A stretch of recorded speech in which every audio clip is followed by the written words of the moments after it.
Patriotism has become an unfashionable concept of late, but I am happy to describe myself as a patriot because we should all be proud of Australia's audacious success.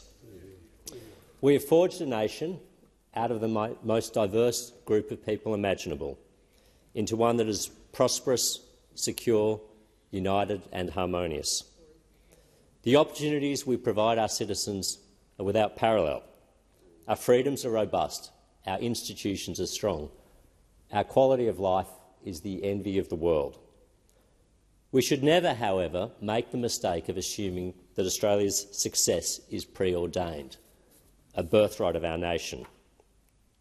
Representing Australia as a diplomat overseas, I've seen how quickly countries can run aground by neglecting their fundamentals, by magnifying small differences, by indulging special interests, by allowing hubris to take hold.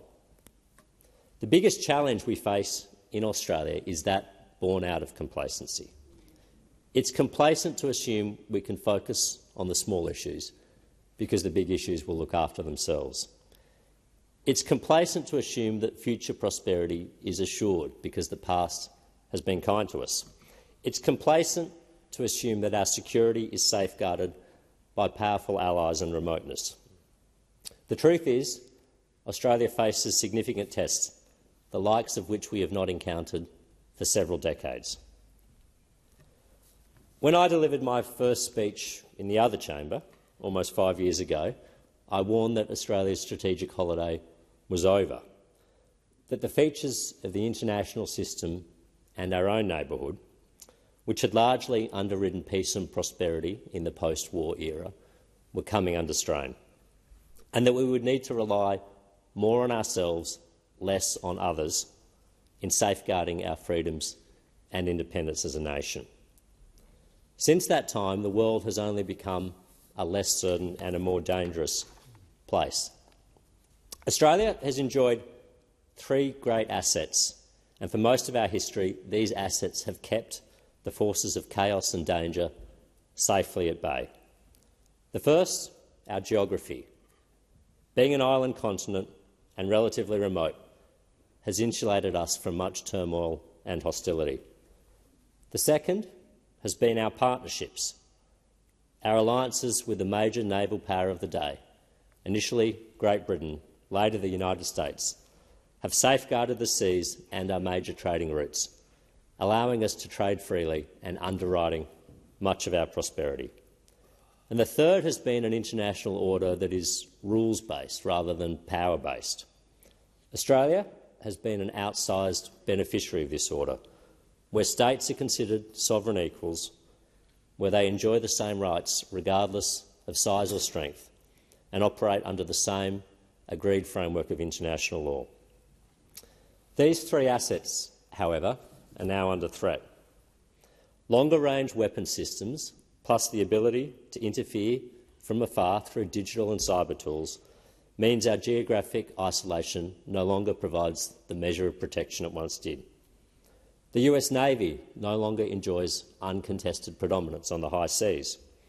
The PLA Navy now has more Battle Force ships than the US Navy and is building new ships and combatant vessels at a higher rate. And the liberal international order is under strain, with a distinct shift towards a power-based rather than a rules-based order. If Australia is to remain a sovereign and independent nation, enjoying freedom of action, taking decisions in our own national interest, then we must confront each of these challenges. The erosion of our geographic advantage means we need to be better equipped to deter and defend against potential attacks on our sovereignty. This means greater surveillance and force projection capabilities in our defence forces and an ability to operate further from Australia's shores.